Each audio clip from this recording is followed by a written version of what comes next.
બનાસકાંઠાના શિહોરીના વિથલાદ ગામેથી ગાંજાના છોડ ઝડપાયા છે। રહેણાંક મકાન પાસે વાવેતર કરીને ગાંજાનું વેચાણ કરવામાં આવતું હતું। એસઓજીએ બાતમીના આધારે દરોડા પાડીને 7 કિલો 150 ગ્રામ ગાંજો ઝડપી પાડ્યો। આ સાથે એક શખ્સની પણ ધરપકડ કરી વધુ તપાસ શરૂ કરી છે।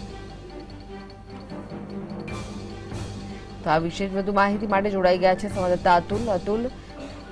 ગાંજાના જથ્થા સાથે એક શખ્સની ધરપકડ કરવામાં આવી છે, શું વિગતો મળી રહી છે? ચોક્કસ રીતના જે પ્રકારે શિહોરી તાલુકાનું વિથલાદ ગામ છે ને ત્યાં એસઓજીએ બાતમીને આધારે જે એક રહેણાંક મકાન છે ને તેની પાસે જે ગાંજાના છોડનું વાવેતર કરી અને વેચાણ થતું હતું ત્યાં રેડ કરી અને જે ગાંજાનો જથ્થો ઝડપી પાડ્યો હતો।